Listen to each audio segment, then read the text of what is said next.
it's a divine principle. If the energy to make something happen is in your aura, it will show up in your life by divine law. And if it's not in your aura, then you just have to manifest it. Welcome to Exploring the Mystical Side of Life with your host, Linda Lang. Hi, this is Linda Lang from ThoughtChange.com. We are here today with Dimitri Moraitis. Dimitri is the co-director of the Spiritual Arts Institute. Welcome, Dimitri. Thank you for having me on your show. It's going to be a very interesting conversation, that's for sure. Today we're talking about energy and our energy system and how we can revitalize it, energize it, protect it in the world of energy. So, Dimitri, why don't we start with a little bit of your background? How did you step into the world of energy? Right. And metaphysics, if you broaden it even further. I started actually more in on a creative bent. I was a musician. I played classical piano, and I was starting a career in entertainment, in movies and TV. And in that world, the creative world, you're always kind of looking for that ineffable. And I was starting to have these, what I used to call, I didn't know what metaphysics was. So I would say, oh, these are my inspiration moments. But they got so strong that it literally led to a profound spiritual awakening. I call it my Saul in the road to Damascus moment. Even then I didn't have a name for it at first. And then when I realized it was metaphysics, I couldn't get enough of it. And literally about a year later, I met Barbara, the co-director, at a dinner party. And, she's a generation older than me, and it was the first time I meditated. And that night I knew, she was my teacher. She was she was basically born clairvoyant and trained by, mystic adepts and all of that. She has a fantastic background. And right away we started as students, but right away we also were both interested in writing. So I started to get involved in that side of it. I wasn't thinking that I was going to be involved directly. I thought I'm very happy being a student. I'm, still going to try to pursue entertainment. But I started to realize metaphysics was not just a personal pursuit, it was meant to be a career pursuit. And then we eventually started the Institute to organize her initial teachings, but also start writing more. And then she actually started training me to be a teacher, which also was kind of a surprise at first. And now we open up a center in Encinitas, California, which is by San Diego. We do things around the world, online events around the world. And we started writing a series of books, and everything is really to give a home for these teachings. What's so exciting to see from the first time I met her to now is not only how much I've grown in these years, but just how much the field has grown, where it was really very fringy back then. Absolutely. You Now know, it's much mainstream. Yeah. I've started my path more consciously probably back in like 1982. And even before that, I was interested in Okay. astrology and, Right. psychics, clairvoyance, the whole nine Right. yards. Right. So, yeah, it has really, really, really grown. What I love about your story is how the path appeared beneath your feet. Yeah. You Yeah. And what I always say is, follow it sounds corny, but, really do want to follow your bliss. I was raised, in Chicago, could have had a good life there, but I had this calling to be in, entertainment in that Los Angeles town. So I went over there. If I hadn't gone there, I wouldn't have met Barbara. So, the next step in your path may not be the final one, but it takes you to where the real step may be. So you've got to be willing, and you got to be willing to take some chances. Now, not reckless chances, not doing things just crazy, but something's really saying, I've got to do this, but pay attention to it. That's not coming out of nowhere. Yeah, it's your soul talking to you, right?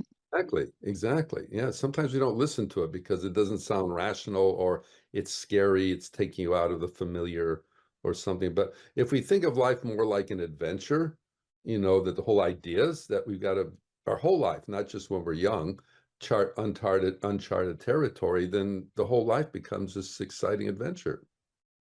So it is, and so it is. And so here we are in this life. We have this beautiful energy body, there's energy all around us, some very beneficial, some maybe not quite so beneficial.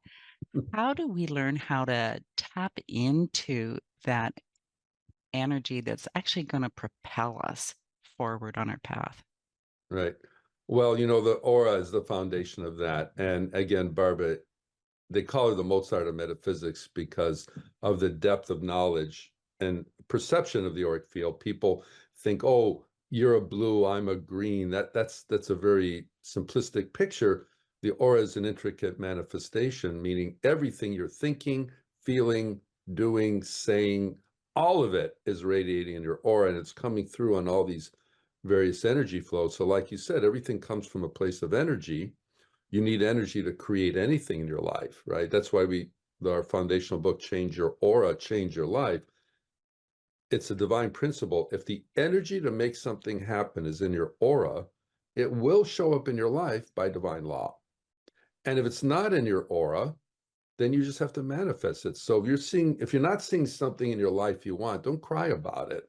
You know, just get to work and start changing it. You know, sometimes we see people very successful in their career. Barbara came to LA during the golden age of Hollywood. She met all the great, you know, movie stars and directors and things like that, and she could see their energies. And one very common thing, she said their success was not accidental. It was in their energy, you know. So the good news about the aura is you're not stuck with the aura the way it is. Whatever's, let's say, the snapshot of our aura today, it's in this state of adaptability. And as you kind of live your life better, as you develop yourself, your aura starts to brighten, your soul starts to evolve. It all correlates. Now, we say there's two ways basically you can change your aura or improve it. One is just, we've been doing it since the beginning of time, with every good word, thought, act, and deed. Every positive thing you're doing is adding to you, even if you aren't getting that gold star. So keep doing it because it is showing up in your aura. It is changing you. The other is you can meditate. You can call on energy, request it, in a sense, enter into your energy field, and then still you have to affect the change, but it's easier. The example we like to give is, let's say you're looking for that raise at your job, you know, and for some reason when it comes to going to the boss's office and ask for it, you know, you chicken out a little bit. And now in the aura, the energy of confidence comes through in this gold light. So maybe you don't quite have as much of that gold in your aura, you know. You really do deserve the raise.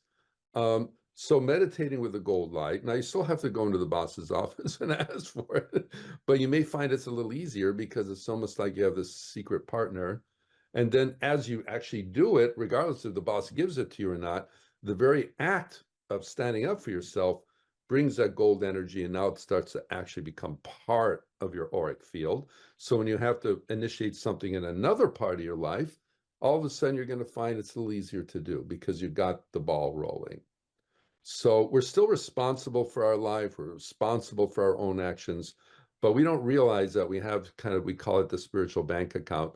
We have access to this extraordinary power source, but we do have to, it's not just, I mean, we are blessed by the divine every day, but if you really want to access it, you have to be a part of it. You can't just be, you know, just expect it to happen because you're a great person. You have to get engaged with it. And the other facet of the aura that's so fascinating is there isn't one energy to work with. There's a spiritual power related to every facet of life. So yes, gold is the color of confidence. Another example, we had a doctor in one of the classes, and he said, he was very honest. He said, you know, I don't show enough compassion to my patients. I see so many every day. It's sort of just in and out, and there isn't that connect. So he needed to show more compassion. And that energy comes through as a pink energy. So he meditated with the love ray, but he had to show it. You know, so he did. He would, when the patient would come to the room, he'd slow down a little bit, really connect with them. He reported a couple of weeks later, oh my God, not only is, you know, my patients loving this, but my practice is getting even, I'm even more busy now because now they're realizing, oh, he has good bedside manners, you know. So all these things do have a real effect in your life, but it starts from the inner. And same with healing, right? Healing starts in the aura too. That's a whole beautiful field. Now, what you just brought up right now about protection. So, all right, we radiate this energy. We're not, everyone else is radiating an energy. We're not alone in this world. And there's atmospheres of energy. So we're living, just like the fish live in the sea, we're living in a sea of energy. And we're moving through it right now, whether we realize it or not. Well, just like the ocean, poor fish, they may go through a part of the ocean where the water ain't so clean or things aren't so wonderful, other parts it's pristine and crystal clear. Obviously they'll try to move away from the unclean one, but we may be moving into an atmosphere where the energy isn't so wonderful. And if we're not careful, not because of us, just because we don't know, it's like not locking your door at night, your home, this energy can enter into your aura if somehow you're unconsciously permitting that. And then suddenly you're wondering, well, why am I disturbed? I was feeling great. And all of a sudden now I'm kind of worried and I'm just not in such a good mood. Well, in this case, it's not because of you. You actually picked up this unhealthy energy. And of course, there are techniques to put more protection around you. And if it did unfortunately get into your aura, there are energies for purifying. So yes, if I do realize, gee, I'm really pissed off for some reason right now, you can bring in an energy to help release that. So, how cautious do you think we need to be when we're working with energy? Well, you mean cautious in life? Like how? I mean, cautious with energy, like um, when we're meditating specifically, or when we're interacting with people, there is an energy exchange always. Yes, yes. So, how can we ensure that we're not picking up, I guess? Okay. All right. So that's a great question. First thing, the law states a disturbing energy can't enter your aura unless somewhere you're permitting it. Now, let's give a basic example, and this is in one of the books. Let's say somebody is really angry at you, and you're right in a room with them. They're right over there, and they're yelling at you. Okay, now we hear the words, but what we may not realize is they are projecting from their emotional center a disturbing energy into your emotional center. Now, we have two ways to go there. Again, the law states negative energy can't enter your aura unless you permit it to. So let's say, okay, this person's angry at me, and I get angry right back at them. Well, what's that all about? I just react. Well, what we don't realize is in order to react, we first have to accept their anger. In other words, it enters our auric field, and then our reaction is to send back another negative energy back to them. And this can escalate into a fight. Barbara used to say when she was a kid, it wasn't always a blessing seeing the aura, because sometimes my parents would argue and I would see this discordant energy between the two of them. And it was almost scary. This was all spiritual, not what they were verbally saying to me. Now, it never got violent or anything, but the energy was not healthy. Now, take that same scenario, somebody yelling at you, not just yelling, somebody angry at you. And this time, somehow, even if you don't say anything to them physically, you're in your mind, you're saying, I'm not accepting this. I know they're angry at me. I refuse to react to this. That energy won't come in. It will not enter your aura. And of course, when you're not fueling a fire, they tend to calm down a little bit, and it makes it easier for them. Now, I know what I just said is not always easy to do. If you get caught off guard, or if it's a loved one, Or if you feel justified in your perspective, right? Right. Now that's another goodie. Okay, so here's a lesson for all that. That's a really good point. A negative end. Now, this has nothing to do with judgment about person or anything, right? There are two kinds of energies that work, in two categories of energies: enlightened and unenlightened. Enlightened energies are imbued with their divine essence. Unenlightened energies, it started as divine light, but because, let's say, we got angry, it diluted into this unenlightened energy, and now it's a menace to our aura, not a contributor. So regardless if you're completely justified, you stepped on my foot and you practically broke my foot, okay, yeah, they did that. But if I start generating that negative anger, it's going to show up in the aura as this dark, vitiated red. And guess what? It's going to be a debilitating energy, even though exactly what you just said, you're justified in your anger. Now, you can say to them, get off my foot, or even push them away to save your foot, but it's how you do it.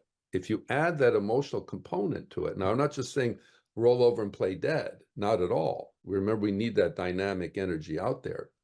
But if you do it with anger, then that's a whole different story. Now you've gotten into the soup. So what I say to myself now, and we say to students, I don't have the luxury of an unenlightened emotion, even if I'm right. If it's generating a negative energy in my aura, I have to clean it out and then have to build up the power again. Is it worth it to get angry at them for that? Have to do all that other work on yourself? It's a useless waste of energy, So we have to be strong in life. We can't let people just push us around, of course, but it's how we stand up.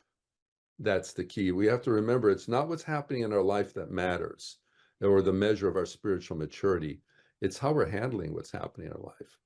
If you handle it with, dignity and grace and strength, then you're doing your part. Your aura is staying strong, and you're actually helping the whole situation because you're the adult in the room at that moment, right? You're the one that's saying, no, I'm not going to get, what did Rudyard Kipling said? If you can hold your head about you and all around you are losing theirs and blaming it on you, we have to play that role. And I understand it's not easy, but even if, let's say, this time I completely goofed, I got all pissed off and angry, oh, well, you're going to get another opportunity to not do that. So next time, maybe be a little stronger. There's always another opportunity. Right? Always, always. Exactly.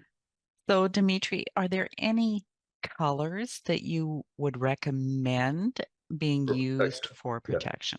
Yes. So the golden ray. So it brings in the dynamic power I just mentioned earlier, but it's also the single greatest protective light. I know a lot of people work with the white light.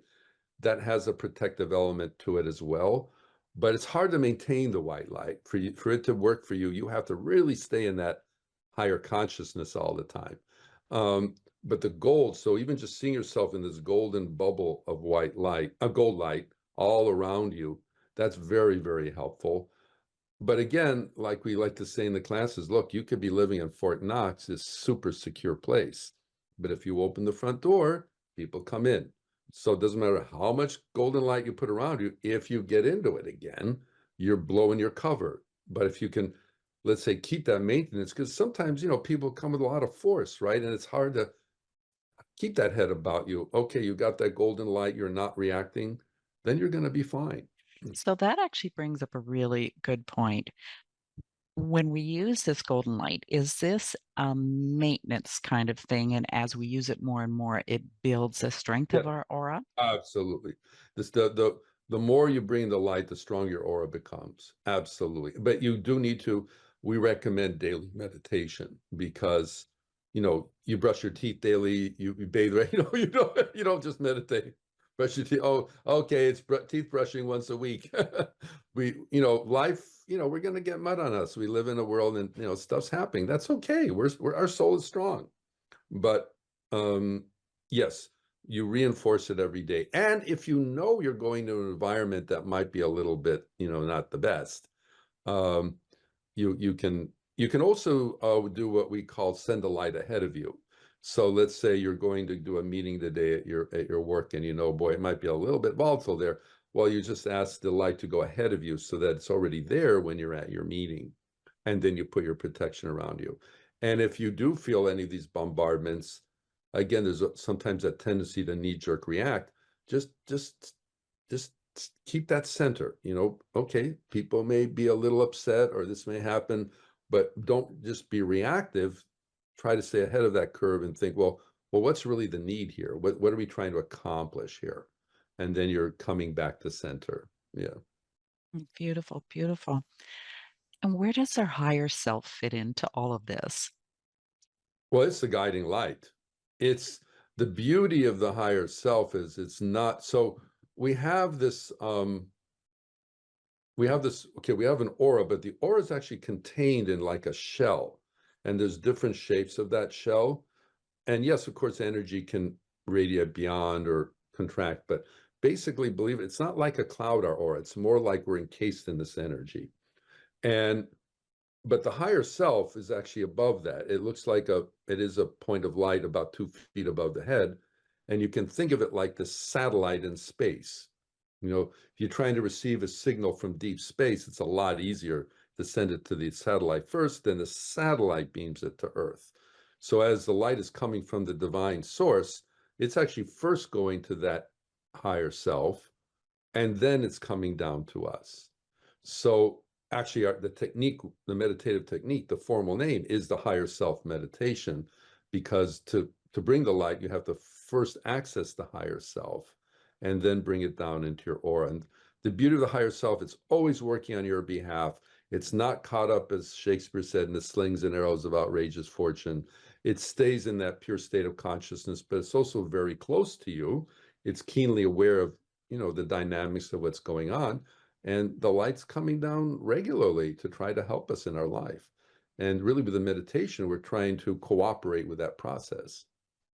And the more we connect with our higher self, the more Right. beneficial.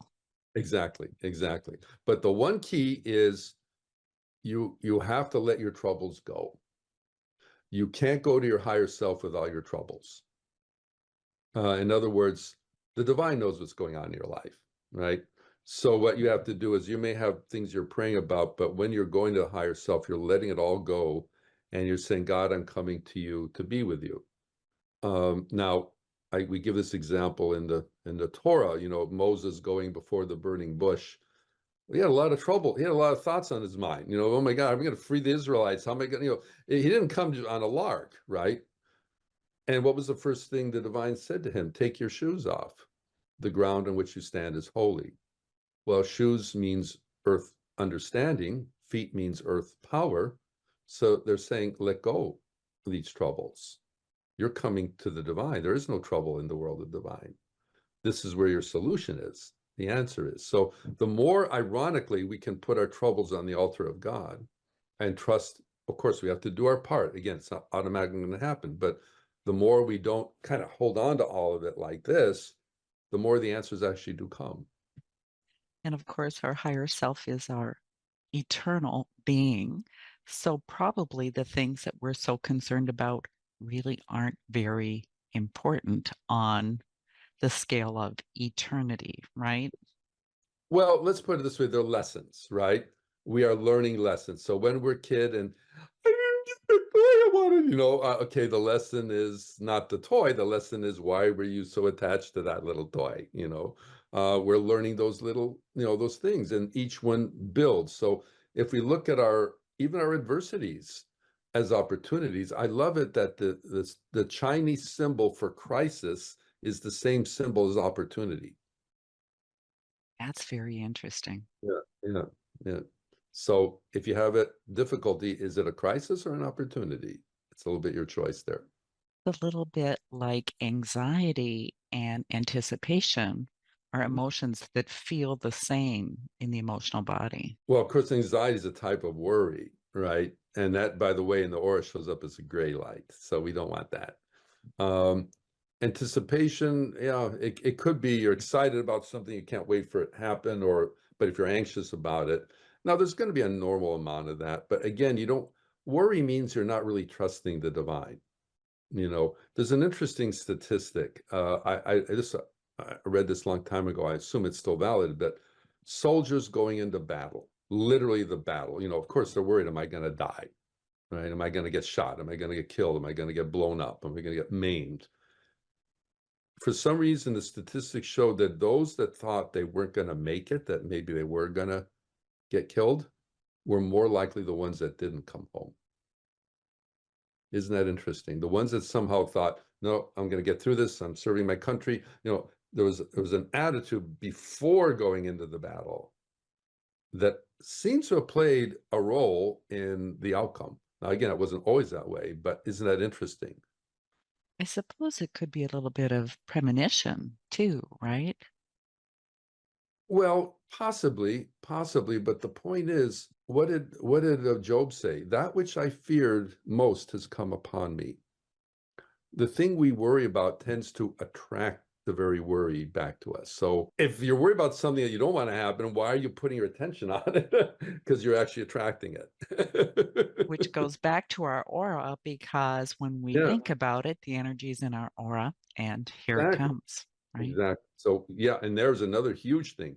Watch your thoughts. Okay, on the other side, we're sort of telepathic with each other.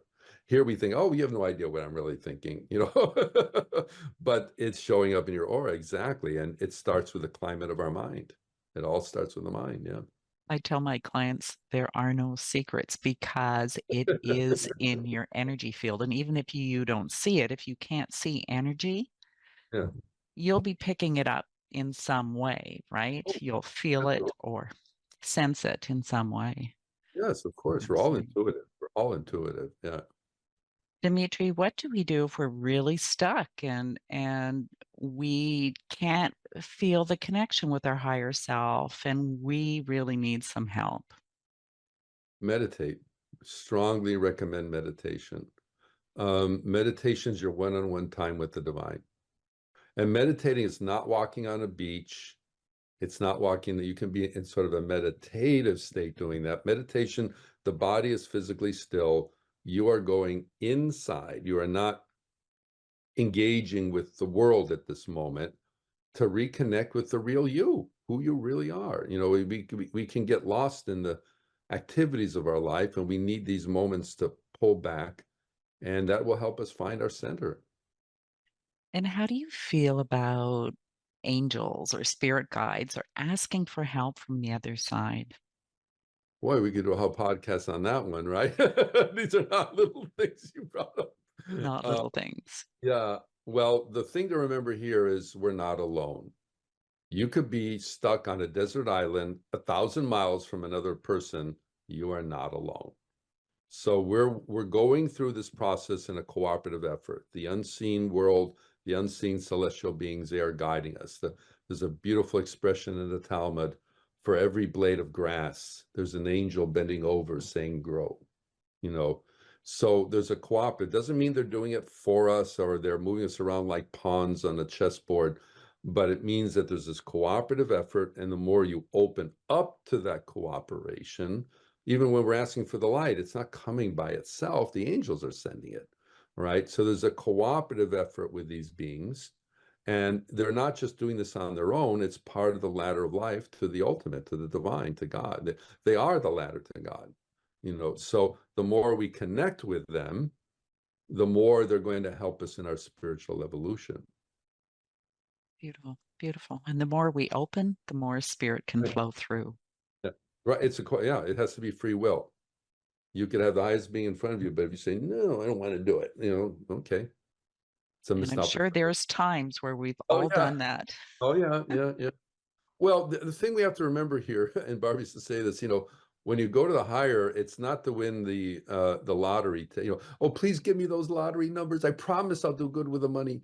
No, no, no. They're going to tell you what you need to hear. And what if it's not what you want to hear? So when you go to the higher, you can't condition it. You can't say, I'll only listen to you if you tell me what I want to hear. You may want this person in your life, but what if the inspiration is they're totally not right for you? If you're not ready to hear that, then like you said, you're not ready to open up to them. So you have to be willing to, this is the idea of kind of, in prayer and reverence, you're letting go, but you also have to trust that whatever's brought through really is for your best interest.